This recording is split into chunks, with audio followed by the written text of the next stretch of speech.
Where can we walk the dog today and learn a little about some Reno history at the same time? Most days we'll just take a stroll around our own neighborhood, but for the most part, subdivisions aren't all that interesting. So here are some ideas if you'd like to try something different after loading Fido into the car. I'm going to break down 7 fun, easy, and interesting walks that you can take with your dog, your leash-trained cat or rabbit, your potbelly pig, or whoever your portable pet is. If you're local, you'll probably recognize some of these walks, and if you're new to Reno, this should give you some new things to explore. For this installment, I have our dog Eddie with us, and he's agreed to be our co-host. Eddie was named after Mr. Van Halen, and he's a 2-year-old Havanese.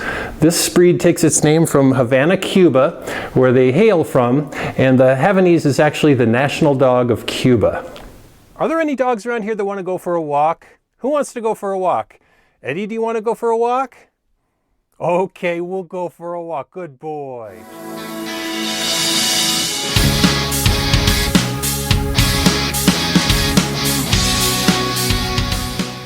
It's a beautiful fall day here at Virginia Lake, which is located kind of behind the Peppermill, and this is a pretty popular location for locals to go walking and walk their dogs and go jogging. Virginia Lake is about 1 mile in circumference, and there's a pathway that goes all the way around. Eddie here has, of course, agreed to be our co-host, but he's also tacitly agreed to be our auxiliary cameraman, or camera canine. One of the many accessories made for the GoPro adventure camera is the dog harness, which Eddie is modeling for us here. All right, buddy, are you ready to bust a move around Virginia Lake?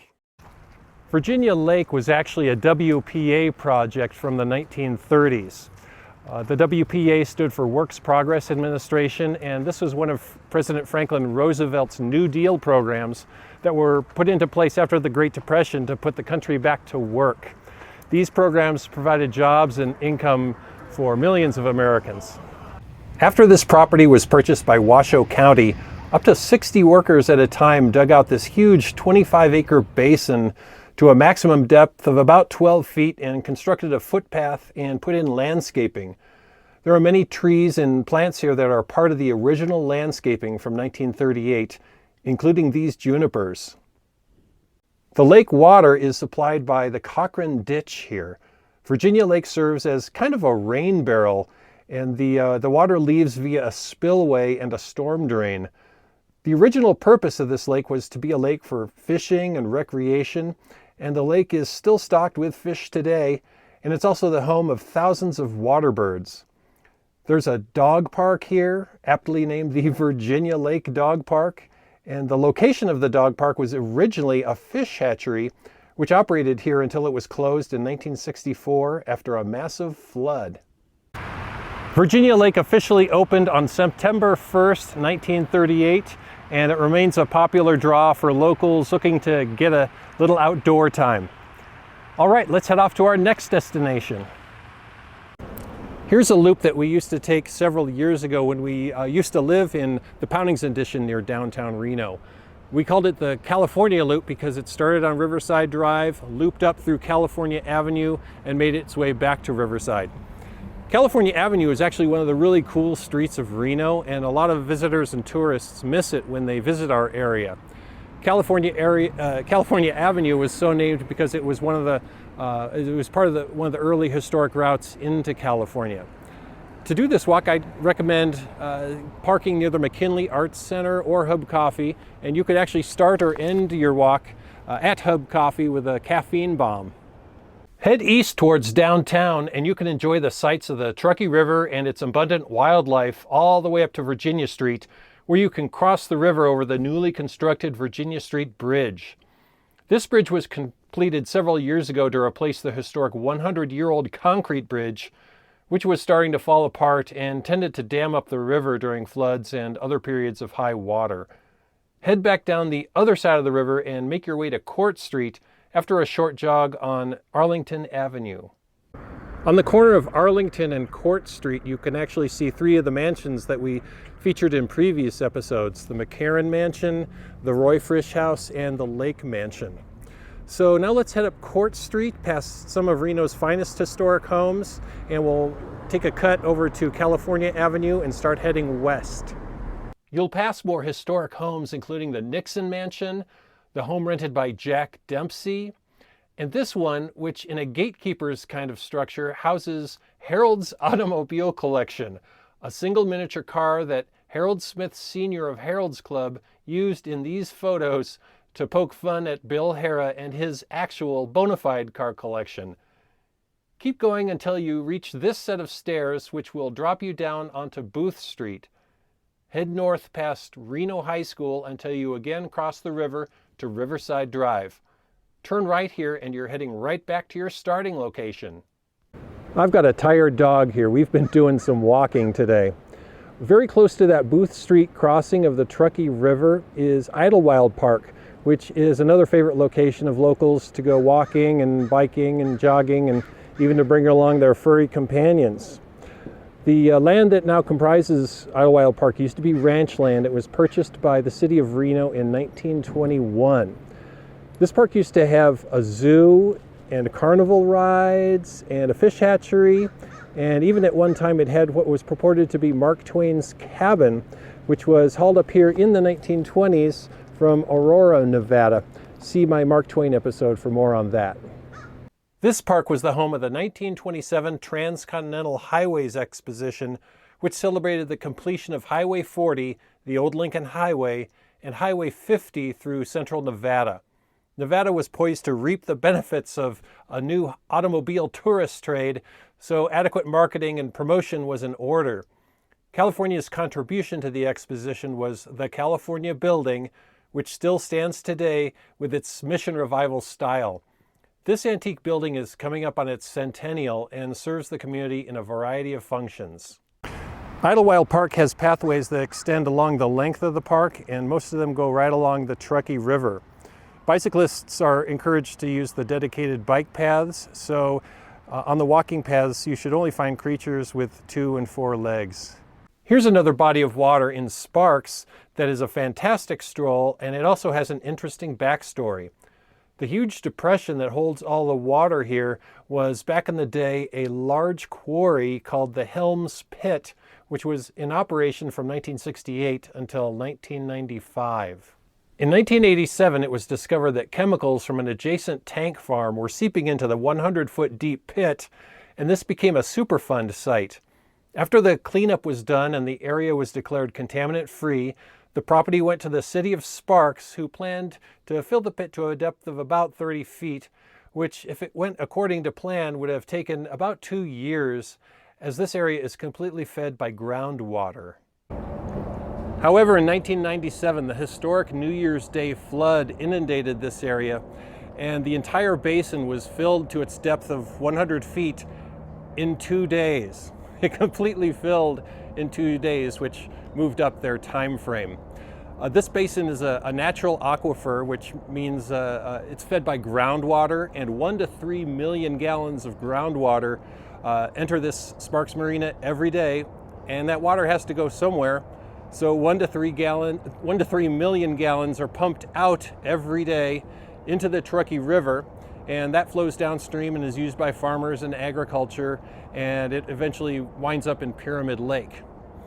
So you see, Nevada isn't a complete desert. We've got us some water. There's an expansive parking area on the west side next to Western Village. A walk around the entire Sparks Marina takes Eddie and I about 45 minutes to complete, unless you want to let your pup run around leash-free at the enclosed dog area on the Interstate 80 side. You'll also find lots of retail and food and drink establishments at the Legends Mall, which is adjacent to the marina. And there's also a submerged jet down there for you divers to explore. There's some pretty nice waterfront property here in the Truckee Meadows. Bet you didn't know we had this. All right, here we are at our next destination, Mayberry Park, which is located in a quiet portion of western Reno. There's plenty of parking at the end of Woodland Avenue, and this is a great place to bring your pet any time of year for a nice outing. There's a paved path that runs the length of the park, and each end has a pedestrian bridge over the Truckee River. The colors get really nice here in fall due to the old growth cottonwoods. And in my previous life as a professional photographer, this was a go-to location for us. Due to its easy access to the river and proximity to downtown, a good number of river rafters will put in here at Mayberry Park and float down to downtown. I've never done that, but I'm hoping to do that some summer. On the east end, where this pedestrian bridge is, was once a bridge on the country lane here that spanned the river for regular traffic. It was built in 1907 and it serviced the community for decades until 1974, when a truck driver delivering strawberries became disoriented after tossing back a few at Boomtown up the road, and he came over the bridge at a high rate of speed, exceeding the 5-ton limit of the bridge by 32 tons. The bridge collapsed and tons of strawberries took a bath in the Truckee and floated down the river, where they were picked up by excited downtown residents. The driver was unhurt, but got a ticket. All right, out in Reno, Nevada, a couple of miles west of Reno, one can find Crystal Peak Park, which was another of my portrait haunts. This park is adjacent to the Truckee River, where old Highway 40 crossed the river here on this bridge. This place is also one of the many crossings of the Truckee by immigrants from the 1840s to the 1860s on their way to the California gold fields and new lives. There's a trail marker here to mark the location. There has been some disagreement between trail historians over the years as to the exact locations of these crossings. I'm thinking that would be good fodder for a future episode. There's lots of parking here in an upper and a lower lot. Find this undercrossing of Old Highway 40 for an interpretive nature trail that will take you past the ruins of an old roadhouse called the Verdi Glen Resort, which back in the day had a restaurant, a nightclub, and a pool. It burned down in 1938, but you can still see the remains today of the old pool and an outdoor fireplace. Even before the resort, starting in the 1860s, this area was used by the Verdi Lumber Company for processing timber, much of which was used up in the mines in Virginia City. If you're game to taking your puppy about 20 miles south of Reno, seek out Davis Creek Park. This area on the old 395 was once part of a vast ranch owned by a man named Theodore Winters. Mr. Winters named his ranch Rancho del Sierra, and on 4,000 acres in the 1850s, he had a cattle empire and raced thoroughbred horses. He ran unsuccessfully as the Democratic candidate for governor in 1890, and this wiped out his financial resources, and he was forced to sell off many of his assets, but was able to hang on to the ranch here. There's a campground here for RVs and tents, as well as a day-use picnic area, and these are open year-round. There are several trails here to walk your dog, and they wind through the base of the Sierra in the shadow of Slide Mountain and around the scenic Davis Creek Pond. This entire area, and for that matter much of the eastern Sierra in this vicinity, was almost completely denuded of large trees back in the 1860s due to the mining excitement in Virginia City. The trees growing here today have been grown up since that time, and if you know where to look, you can still see an occasional stump from some of the great trees that were harvested here in the 1860s. All right, I hope you've enjoyed our time together as much as Eddie and I have, looking at different alternative dog walks in the Reno-Sparks area. You had a good time, bud? Yes, you did. We're here at IMBIB Brewing, which is just adjacent to the Sparks Marina. You can actually detour off that walk and come on over and grab a fine craft beer here at IMBIB. I'm today enjoying a Doppelbock, which is a German style. It's heavier, it's really roasty, and perfect for a fine fall afternoon like we have here. There's also other dog-friendly areas in Reno that you might want to check out. Rancho San Rafael Park has a large area for unleashed dogs. You see people running their dogs there all the time. There's the Link Piazzo Dog Park out in Sparks, Hidden Valley, I believe. And a lot of people like to walk their dog in Collin Ranch, which is a nice development on the west side of town, really landscaped, popular dog walking area. So if you haven't already subscribed, please subscribe and click that like button too, if you would. That tells the YouTube algorithm that you were here and you dug it, and allows the video to be seen by more people. So that's all I've got today. Until next time, as Harold Smith Sr. of Harold's Club always said, I'm with you. Cheers.